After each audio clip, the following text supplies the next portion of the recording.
Hola a todos y bienvenidos a este espacio de Reconquista Auténtica. Hoy vamos a dar comienzo a la lectura de un libro que considero muy importante para toda persona que haya elegido un camino de transformación personal, independientemente desde dónde haya elegido comenzarlo y en qué área de su vida lo esté aplicando. A través de la experiencia, tanto personal como con clientes, me he dado cuenta que es muy importante tener el conocimiento sobre este libro, El Yo como Idea, escrito por Jacobo Grinberg, ya que el libro, a través de lo que transmite en la enseñanza de lo que el autor plantea, te ayuda a lo más importante, a dejar ir el bloqueo que en realidad impide cualquier transformación que tú que me estás mirando estás intentando tener y no lo has logrado. Y muchas veces ese bloqueo es muy sutil, ¿bien? ¿Y de qué se trata? Se trata de la confianza en uno mismo. Se trata de la creencia de que nosotros no podemos elegir cambiar lo que nos está sucediendo. Y a través de la enseñanza que este libro te brinda, tú puedes darte cuenta de que sí puedes elegir. Tú puedes liberarte de todas aquellas ideas que te hacen creer de que tú no tienes el poder de elegir cambiar, porque pensamos que elegir cambiar tiene mucho que ver con incurrir en cambiar el mundo externo, ¿no? Cuando en realidad tiene mucho y todo que ver con elegir cambiar el sistema de creencias con el cual yo me identifico, con el cual yo me he identificado toda mi vida.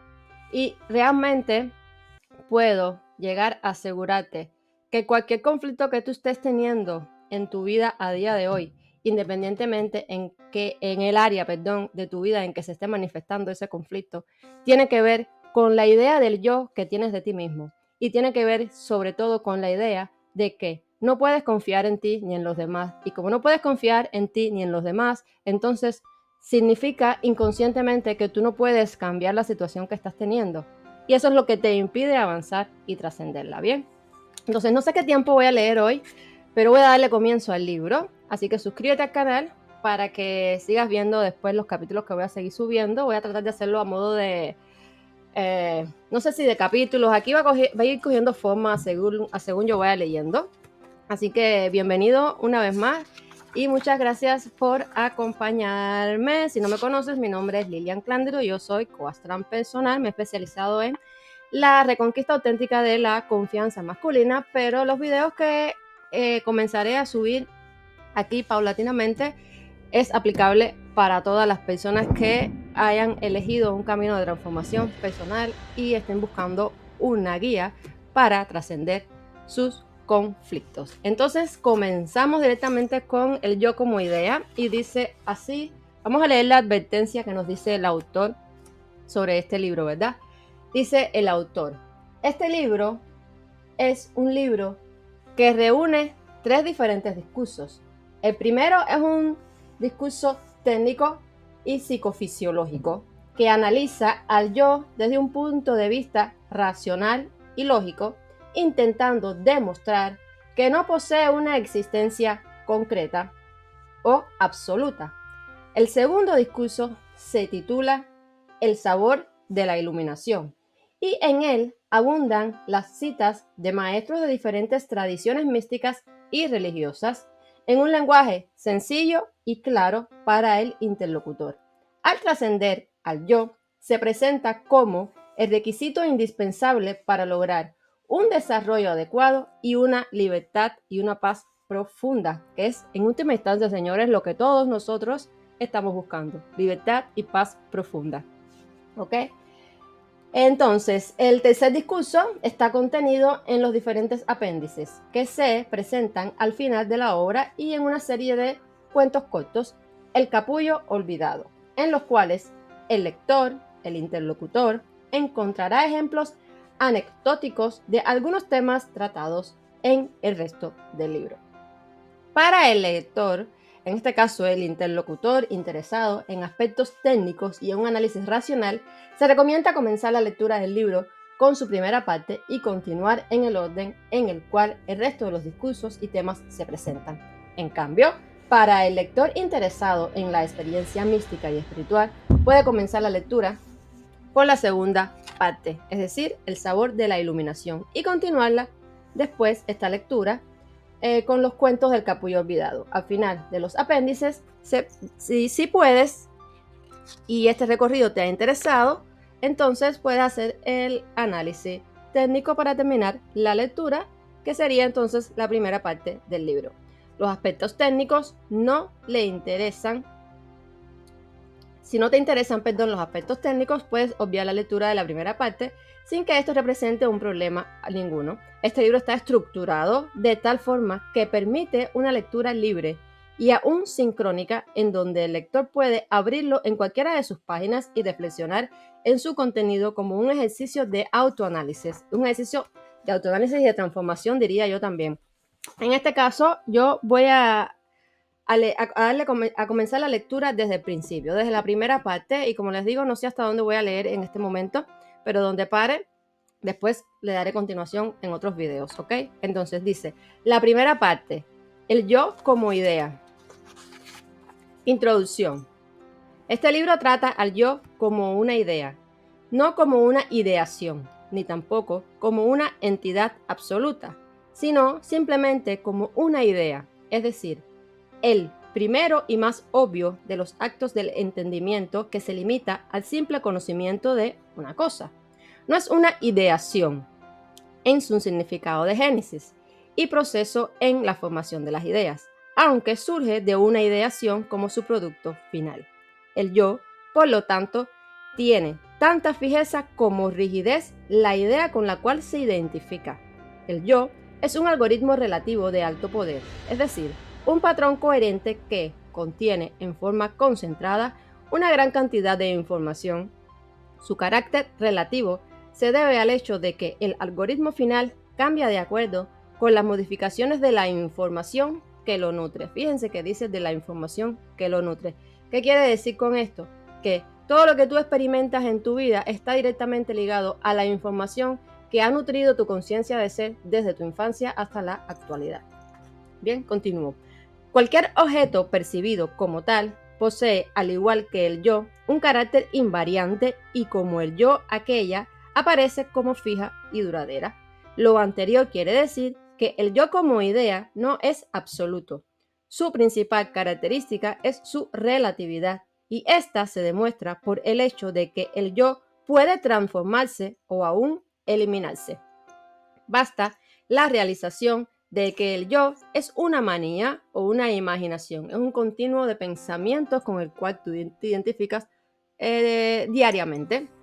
Bien, entonces, perdón porque interrumpí, voy a leer la oración desde el principio. Basta la realización de que el yo es una manía o imaginación extravagante, es decir, simplemente una idea para optar por su transformación. Esta última implica el simple acto de modificar la identificación. El cambio, la eliminación del yo, requiere de un proceso más arduo en el cual la observación desapegada de cualquiera y de todas sus transformaciones es lograda hasta el grado de poder atestiguar la existencia del yo como idea, producto de una ideación. En otras palabras, la observación del yo lo elimina como identidad absoluta al trasladarse la percepción del yo desde una posición de fusión de la última realidad interna consigo misma a otra en la cual la última realidad interna deja de ser última, puesto que puede ser observada. El yo no se vive como una idea ni se experimenta como relativo. Más bien, su experiencia posee tan sensación de realidad que se le reverencia como absoluto. La dificultad para percibirlo simplemente como una idea surge del temor de que al hacerlo el resultado sea la infelicidad. En este libro se sostiene que la idea anterior es falsa, es decir, es falso que percibir al yo como una idea te va a causar infelicidad. Todo lo contrario, te va a causar la paz y la libertad que tanto estás buscando. Bien, y este libro sostiene que eso lo vas a lograr. Por lo tanto, Lo que sobreviene al darse cuenta de la identidad del yo como una idea es, repito, la libertad y la paz que tanto estás buscando. Vamos a darle comienzo entonces al capítulo 1, el yo como algoritmo. Dice así: las ideas son algoritmos y estos no son otra cosa que patrones organizados que contienen en una estructura cantidades enormes de información codificada. La mayor o menor abstracción de una idea depende del poder algorítmico que la sustenta y de la cantidad de información concentrada u codificada en su estructura. El algoritmo y la idea que provoca en la conciencia del ser sensitivo representa un territorio informacional reducido a una fórmula que puede o no ser lineal con la realidad que representa. La representación algorítmica es lineal cuando las operaciones de decodificación algorítmicas son simples y directas. En cambio, cuando se requiere de muchas operaciones de reconstrucción o de decodificación de un algoritmo, es decir, de una idea o de varias, no es lineal. Un ejemplo de este último caso es el cuerpo humano y el DNA, el cual es el algoritmo no lineal de alto poder. No es lineal ni isomórfico, porque la estructura del DNA no tiene ningún parecido directo con la resultante de su decodificación, que es el cuerpo humano. Es de alto poder, puesto que contiene en forma concentrada colosales cantidades de información y porque se requieren multitud de operaciones de decodificación para crear el producto final inscrito en su organización algorítmica. Mientras mayor es el poder de un algoritmo, menor es su variabilidad o la posibilidad de modificar su estructura. Pero si ésta sufre cualquier alteración, se multiplica hasta dar como resultado un cambio considerable de su resultante, a menos que se autorregule y recupere su estructura original. El yo es un algoritmo de alto poder y máxima abstracción, con una capacidad de autorregulación muy poderosa. Tal es su poder que intentar cambiar su estructura mediante un ataque frontal solamente produce un incremento de tensión interna y comúnmente una alteración somática que puede llegar a ser irreversible. Por lo tanto, mucho cuidado con los procesos de transformación que apliquen a sus vidas, porque no puede ser un proceso de transformación frontal. Debe ser, para que sea realmente satisfactorio para quien sea que lo aplique, un proceso de transformación que te permita, en primer lugar, la aceptación. Y a partir de la aceptación, el cambio comienza a suceder. Decimos por sí solo porque empieza a suceder sin resistencia, ¿no? Pero en realidad empieza a suceder porque la aceptación es parte implícita de la posterior transformación. La única forma segura de trascender la estructura del yo en forma sana, es dejarlo ser aceptándolo mientras se le observa. Es decir, es ir aceptando los acontecimientos que se van produciendo en tu vida sin resistirte a ellos. Es lo que David Hawkins, por ejemplo, enseña en el libro de Dejar Ir, ¿no? Poco a poco la observación constante produce un cambio de perspectiva desde el yo hacia su observación. Otra de las formas sanas de modificar la identificación con el yo es la psicoterapia seria y profesional, en la que el yo es conocido en todas sus manifestaciones y el acto de conocerlo hace que se trascienda. Fíjate, el acto de conocerlo, que es lo mismo que el acto de observarlo, es el mismo que el acto de aceptarlo, es el mismo que el acto de perdonar, hace que tú trasciendas la estructura del yo con la que te estás identificando y que te hace experimentar, en este caso, el conflicto que estés experimentando en tu vida. Esto equivale este último resultado a la observación, es decir, puesto que el conocimiento es un atributo inherente al observador, el observador, sin embargo, no es una entidad concreta, sino un proceso dinámico, y si el observador se confunde con el yo, refuerza su existencia. Y esto acontece cuando al observador se le adjudica una existencia concreta e intercambiable. El yo, como algoritmo, no es el acto de observación, sino un contenido de la misma. El yo, sin embargo, no se vive como contenido, sino como continente, cuando en realidad es ambos. El continente se transforma en contenido cuando es observado o comprendido, apareciendo un nuevo continente que se vuelve a vivir como el yo, es decir, apareciendo una nueva estructura de vida creada por otros sistemas de pensamiento que empiezan a aparecer, empiezan a surgir en tu conciencia tras tu trascender los que simplemente te están bloqueando. Pero entendamos que siempre toda percepción tiene que ver con un contenido mental, y todo contenido mental siempre son ideas, y siempre, siempre, siempre son trascendibles. Y ahí es donde está tu poder de transformación, en darte cuenta de que todo conflicto que tú estés teniendo, tú lo puedes trascender, porque es directamente proporcional a ideas con las que te has identificado. Y cuando tú liberas esas ideas, tú trasciendes el problema. ¿Qué pasa? Que es mejor hacerlo a través de, desde mi punto de vista, ¿no? Lo que enseña David Hawkins de dejar ir, porque cuando tú observas simplemente la emoción y no te vas a los pensamientos, es más fácil liberarlo. Cuando te vas a los pensamientos, una emoción puede despertar millones de pensamientos y ahí te pierdes, ¿no? Viene la confusión en la mente, y por eso lo mejor es la observación. Y después que observas y aceptas lo que está sucediendo, entonces viene la aplicación de, por ejemplo, esto de las ideas positivas y todo esto, ¿no? Que es muy funcionable, simplemente que es funcionable una vez que tú hayas identificado y tú hayas aceptado lo que te está sucediendo. Porque al hacerlo al contrario, es decir, al empezar a repetir afirmaciones positivas sin haber aceptado lo que está sucediendo, lo que haces es darle más energía a ese conflicto. Y por eso es que muchas veces sucede esto de que sucede lo contrario a lo que quiero, ¿no? Estoy haciendo afirmaciones positivas todos los días y me levanto mañana y el problema es más grande. Sucede porque no has pasado por la parte de liberar el problema, que es simplemente hacerte presente en la sensación y experimentar y observar lo que está pasando sin resistirse a ello, sin condenarlo, ni nada de esto, ¿bien? Continúo. Entonces dices que el yo como algoritmo no es el acto de observación, sino un contenido de la misma. El yo, sin embargo, no se vive como contenido, sino como continente, cuando en realidad es ambos. El continente se transforma en contenido cuando es observado o comprendido, apareciendo un nuevo continente que se vuelve a vivir como el yo.